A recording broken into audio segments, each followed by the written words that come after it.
Hi friends, it is the 24th of August, and I'm going to talk today on a theme that will probably really set some people off.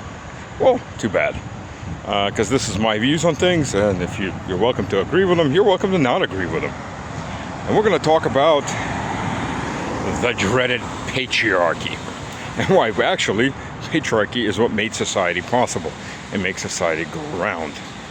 Now, we've been told now for decades that patriarchy is evil and bad. It keeps women down, it keeps others down, and so on and so on. It keeps the poor down. Patriarchy is evil. We need all to be equal. Well, equally poor and broken. That's for sure. But patriarchy itself is horrible, horrible, horrible stuff. Matriarchy would be even better if we can just have some matriarchy. We would have peace. We would have excellent relationships with everybody. And I'm going to press upon you the idea that most of the problems in the world that we have right now are actually from the fact that we do not have a patriarchy. But let's begin with not a patriarchy, but matriarchies. There are actually more than a few societies that are matriarchal. They can usually be found in Africa and some of the Caribbean islands. And maybe at the top there's still some men, but on a local level, a societal level, everything's decided by women. And what do you see in this type of society, where men have really no power and thus no responsibility? Because that's one that goes along hand in hand with the other. When you deprive men of any authority, they instantly get deprived of having responsibility. Because in their mind, if I have no authority, I have no responsibility. So, as a male, and I don't strive for that, so why should I bother? And what we see in these types of societies is that the men become parasitical. They're there to get the women pregnant and get some free food and usually some booze and something of that sort. And that's all they do. They sit around, they get drunk, they don't give a damn about how many kids they've created because they're not taking care of them. They're not making any decisions. They're bumps. Their job is just to get the women pregnant and go have something to eat and drink. These societies overwhelmingly, well, I'd probably say 100%, are some of the poorest societies on earth. They're some of the most dysfunctional societies on earth.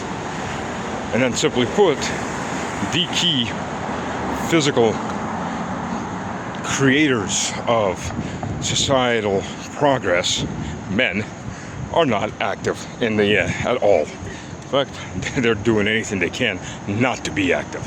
That is a matriarchal society. Sure, it's not exactly what you're going to show on television and Netflix, because it doesn't come to that woke label. It's not going to get you DEI, but that's the reality of that.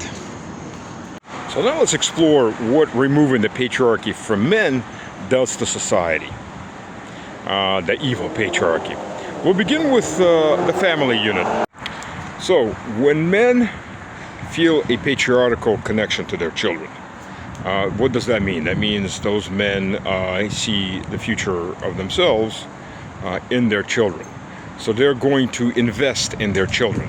They're going to they may not invest in their wives, but more likely will anyways, because that's part of family unit. They'll definitely invest in their children. They're going to move their children forward. They're going to look at education, discipline, how to get their children ahead. That's the patriarchy. When that is removed from the man, and the man no longer gives a damn, all of it falls on the mother. And as numerous studies have shown, single mothers, the children of single mothers, are singularly disadvantaged. They have overall lower grades, greater psychological issues, and less success in life as a class. That's the difference happens when you have the patriarchy of the father investing in the future of his children, because he feels that that is his children and they are an outgrowth of him. So right off the bat, we see that without the patriarchy, without the male patriarchy at the family unit, discipline falls apart and the children will not succeed. As a matter of fact, one of the hallmarks of most serial murderers is a single mother. Particularly a single mother that sleeps around. It's a hatred for women that remind them of their mother. And now we can upscale that. The big difference between the what's called the robber barons, the industrial barons, and the modern financial billionaires, oligarchs in the West and in other countries, is the fact that the robber barons, as they're called in America, but the big industrialists of the 1900s had a patriarchal approach to society. Not only did that dictate that they need to give back, and they all did. Let's not forget, for example, a prime example is the American Carney, who said that every American town and village should have a library. And he used his finances to finance a library, the construction of libraries, the stacking of books in those libraries, and to pay for the actual library's operations all over the United States. An example of this is the Moscow Library, Lenin's Library, which actually started as a collection of books from Graf Nikolai Rumyansky, who collected lots of different books, rare manuscripts, and then opened up a museum for public access.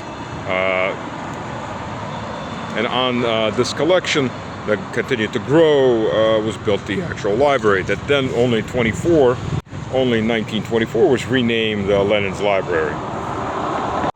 Many buildings were constructed in Russian cities and in French cities.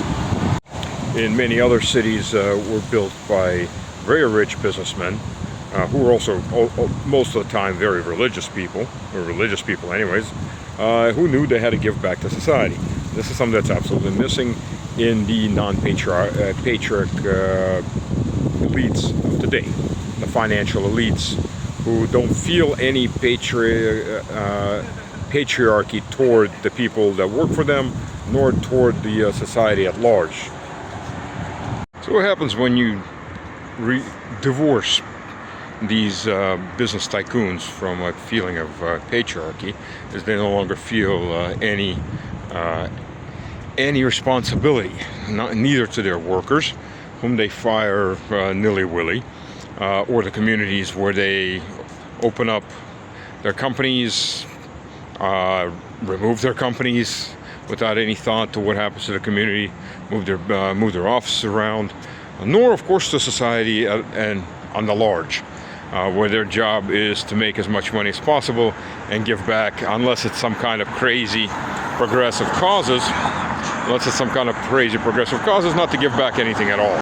These men may have had a domineering father knows best attitude, but in their own ways they were actually looking out, I'm talking about the industrial barons, they're looking out for the societies around them quite a bit, whether it was housing for the workers to make it easier. Of course they were making profits, and why not? They were risking their own capital, and they were often working just as hard as their employees.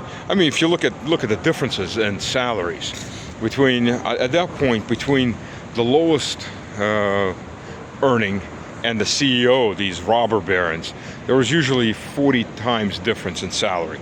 And while that may sound large to you, consider that the difference between the CEO of one of these major corporations like Google or BlackRock and the lowest ranking salary right now is around 400. I mean, that's a factor of 10 is the difference. And these people don't have any kind of patriarchal attitude toward their society or their employees. Their job is to get theirs and screw everyone else. That is the divorce of responsibility from wealth and from position. This is what we're constantly being told is the true progression, is the meritocracy. The meritocracy where I got mine and screw the rest of yours is a society that in its meritocracy will guarantee to fail and will guarantee to lead to social unrest. Social unrest, that is revolutions, civil wars, and eventually a fully socialized government which we've already seen on multiple times in multiple countries, which either reforms into something back toward a patriarchal government or state capitalism, or collapses into chaos and dictatorship. So again, this is the reality of the patriarchy, the evil patriarchy. This is one of the many topics that has been verboten to discuss in modern liberal democracy. Just like monarchy, just like mercantilism, you're supposed to accept this boutique of ideas, progressive ideas that they sell you, and ignore history, ignore the way things have worked for 10,000 years, and accept their new vision as the only vision that has any consequences. Any other vision is either anathema to society or is a quaint leftover from bygone eras that weren't quite correct. But what we're seeing is, in reality, is the liberal democracies are anything but liberal. Well, they're liberal in every way that destroys society. They're illiberal in those supposed freedoms they give you. Well, of course, I mean, you have absolute freedom of voice, speech, ideas, as long as they happen to be the same ones that the ruling elites espouse. Then absolute freedom. If you have any questions, you're to be condemned at best, destroyed at worst. And this is how it always runs. Welcome to liberalism. We can say one thing about the liberals. When liberals take power, they will only leave power feet first. They will never release that power.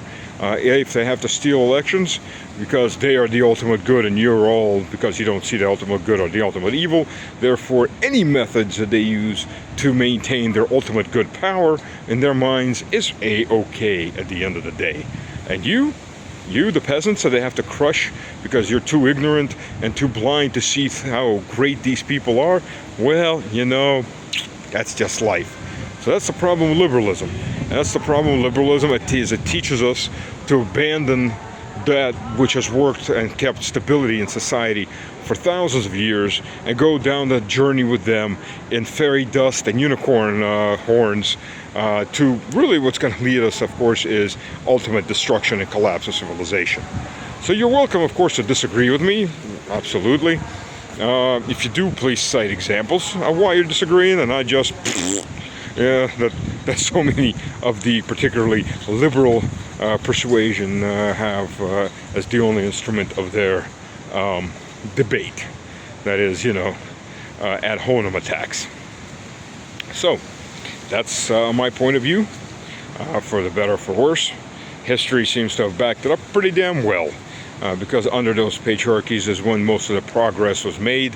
The golden age of a lot of societies, particularly Western societies, European societies, prior to World War I, when the nihilism kicked in and the second wave feminism kicked in. As you remember, I did a program on You Were Never Meant to Win. Check that out. It'll be in, the link will be at the end of this program on the screen. And it explains a lot of things of why you were never meant to win, because second wave feminism and all of this other is the bankers' way of destroying society. The very bankers, by the way, that now own that society. It's taken several generations, but they've done it. The question is, will they be able to maintain what they've stolen, and how long they can maintain what they've stolen without absolutely destroying everything that allows them to actually steal the wealth of the society. So it's built by other men and other companies and other generations. God bless.